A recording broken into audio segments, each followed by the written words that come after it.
Hi guys, hope you're well. Welcome back to my channel. So today I thought I would jump on here and do a Bicester Village FAQ. No faffing, just me talking to you, answering all of your questions about Bicester Village during this interesting, let's say, period that we are having at the moment. So I went to Bicester Village recently. You'll spot my phone as down here because I have notes based on what you guys have been asking me over on Instagram at emtalks. I went to Bicester Village the day after it opened because honestly, so many people were like, when are you going to Bicester Village? Are you going the day it opens? I need to know X, Y, and Z. I think I'm a little bit of a Bicester Village champion. I feel like I know my things about Bicester Village because I have been so many times now. So I thought it was just best to jump on here and do a video answering any questions you have about Bicester Village at the moment. So first things first, if you haven't already watched my vlog, I show you the shops. I show you as much as I possibly could, although it's very hard to film there, but I managed to show you as much as I could without getting arrested and kicked out of the shops. Nearly happened a few times. I'm joking, I didn't nearly get arrested, but I did get kicked out of 2 shops for filming. One last disclaimer, I just want to say I have worked with Bicester on an ad years and years ago. This is not in any way sponsored or paid for. They don't even know I'm making this video. Okay, so first things first, the best times to go to Bicester Village at the moment. I would personally say early morning. However, now I've said this, everyone's gonna go early morning, so maybe lunchtime.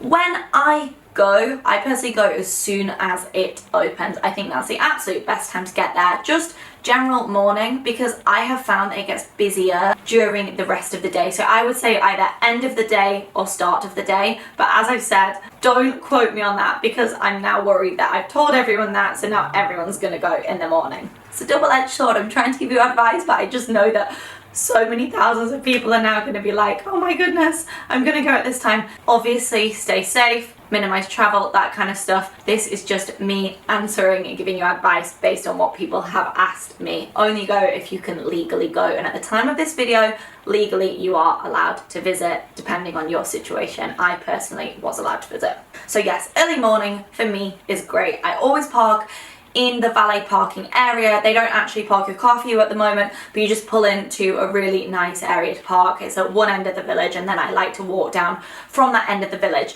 Something that I absolutely love about Bicester Village is that they actually have a thing called the apartment. But unfortunately that's closed at the moment. It's one of my favourite additions to Bicester Village. It's basically like, kind of you go in there and there's tea and coffee and personal shopping and it's like a VIP service. But unfortunately that is closed at the moment, the upstairs lounge area. And I guess that's because it's indoor. In England at the time of filming this video, you are allowed to go shopping and you are allowed to eat outside. So I guess it's just because it's indoor and obviously they can't have people mixing indoors in there. The next question I got is, can I pre-book restaurants? Oh, I wish. Last time I went, I called up the restaurant. I think I'm pronouncing this right. It's called Shan Sui, my favourite restaurant at Bicester Village. And they were like, yeah, sorry, you can't pre-book. I was like, yes, I'm going to pre-book as lunch. It's going to be amazing. But you can't pre-book. You basically get there. And my advice to you would be get there and decide which restaurant you want to go to. I'll talk you through those in a minute. And you literally scan a virtual queue. It's like a QR code at the door of the restaurant. You don't go near anyone, you just scan it on your phone and then you can get into the virtual queue. It's actually quite quick. I scanned Shan Sui expecting that we were going to have like a 2-hour wait, and within 15 minutes we got called to a table the last time we went, which was in December prior to this visit.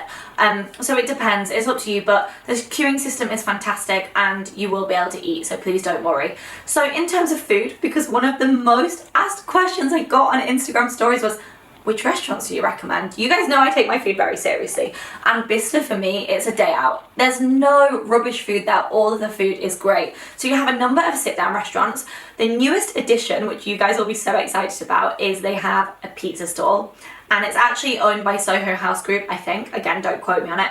So it's really good pizza, and I cannot wait. I've had it in London, but I cannot wait to have it at Bicester.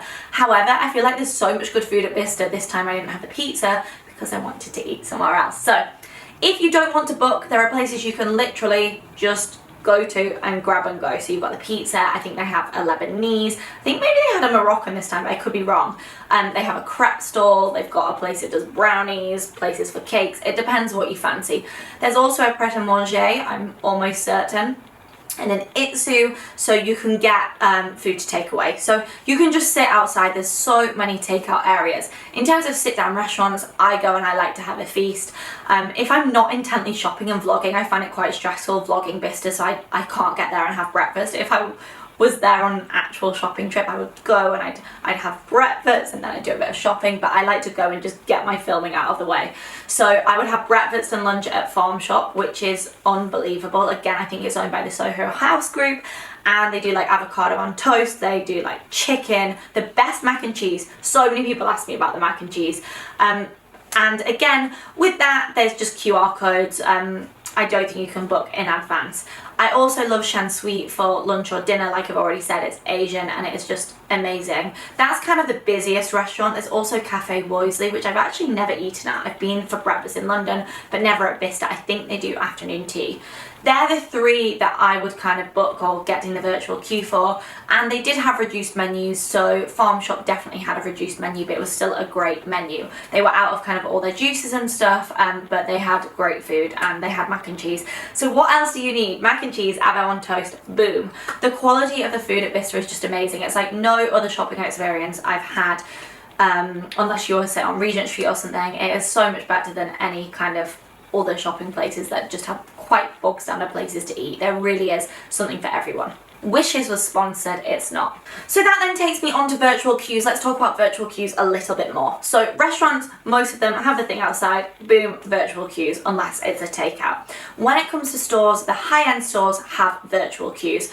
When I'm talking about this, it's generally your Dior, your Gucci, your Prada, and even Burberry actually. If you are in the apartment, you can go in and book, go online, and there's details about how to sign up to that. And you can, they will book some slots for you, but some places, Gucci for example, oh my goodness, I couldn't even go into Gucci last time because the virtual queue had closed. It was like 10 a.m. and we went and stood at Gucci and they were like, oh, I'm so sorry, the virtual queue's closed. I was like, excuse me? And it's quite stressful, but you would literally have to get into the village first thing, run over to Gucci and scan the QR code to get in the queue. It's just the way it is. Everyone wants to go to Gucci, everyone wants to go to the designer shop, so they want to be as safe as possible, so they put people in virtual queues rather than having people queue for hours. But they were already over 300 people in front of the virtual queue in the morning at Gucci, and I swear there weren't even 300 people at Bicester Village. But you can't pre-book, you can't call them up, you just have to literally get there, scan the QR code, and then you will get a text when the slot comes up. So we unfortunately couldn't go to Gucci this time, so if you are desperate to go to Gucci, you're gonna have to arrive when it opens, and unfortunately the first thing you're gonna have to do is run over and scan that QR code. It sounds very stressful, but it's stressful for me because I'm filming it and I want to give you guys the best possible content ever. However, if you're shopping there, you know, no one's elbowing people, people aren't running around like crazy. It was actually so well crowd controlled. So in terms of the other shops, most of them don't actually have any lines. It was so well managed in terms of people. I didn't feel like I went near anyone all day. I felt very safe. You sanitize in every single shop. So you walk in and the security guards literally make you sanitize. I'll get onto COVID things in a second, but just back to the virtual queues. It's only the designer stores that have the virtual queues. Your other stores, Moncler's one that always shuts early as well. So if you do want to go to Moncler, make sure you get on the virtual queue. But the other ones, even like Mulberry, Burberry Kids, they don't have a virtual queue. The White Company, Lululemon. So all of those kind of stores are great because you can go into in between. Once you've got your name on the queues, it feels great. It's so chill because you're like, woo, I've got half an hour now and I can pop into all the stores nearby. I personally didn't see any physical queues at the time that I went, which was amazing. It didn't feel like a stressful shopping experience at all. So next, let's talk about COVID and those kind of things that we don't really want to talk about, but I think is important to discuss. So obviously, like I say, listen to the government guidelines depending on where you are lived. That's not my responsibility. Please do check your government guidelines and don't do anything dangerous or that is illegal. As I say, for me, I was allowed to go to Bicester Village. Okay, so you go through a temperature check when you arrive, which is great. Like I say, I didn't see any lines. Be careful, be cautious, don't go at peak time. Try and go at kind of a random, awkward time. I didn't go near anyone. You sanitize in every single store. We didn't queue outside any stores, and they all have a certain number of people allowed per store. So they have a Biscuiteers pop-up. This is an example. They only have a few people in there at a time. So myself and my friends literally just stood at the door, until everyone had cleared out, and then we had it to ourselves. It felt super safe. The main thing that has changed since December is that masks are mandatory around the whole of Bicester Village. So even though it's outside, and in England the rules at present are that you do not have to wear a mask when you are outside, you do now have to wear a mask when walking around the whole village, and honestly I am fine about that. It actually made me feel a lot safer. I was just like, why did I even bother doing my makeup? I felt so much safer. Like I say, I didn't go near anyone anyway, because they have a great system where you kind of walk one way and then walk back the other way. It's so well managed. They have people like holding up signs being like, walk this way, walk that way. I was super impressed. But yeah, you wear your mask the whole time unless you are eating or drinking. When you are eating and drinking, you are outside in big space and no one is anywhere near you. I feel like when we were eating, we didn't really see anyone else. They were just miles away, actually way further than the distance that they're probably meant to be away. So I'm super chilled about that. And they are very strict on when you walk into the shop, you must hand sanitize. Because I got a lot of questions before like, oh my gosh, people keep touching items in the stores. But the thing is, everyone is hand sanitized. I personally tried not to touch the items, but when a sales assistant isn't near you, you do need to pick up to look at the price, so it's natural that people will touch the items. So sanitize on the way in and sanitize on the way out. And then the final things, for me, it felt very spacious and there were so many places to sit outside. I do think on a rainy day it won't be the best, only a few of the restaurants are covered, but then again it was very sunny, so I'm sure they have got some things that pull out when it's rainy, because of course it's England, it rains all the time, right?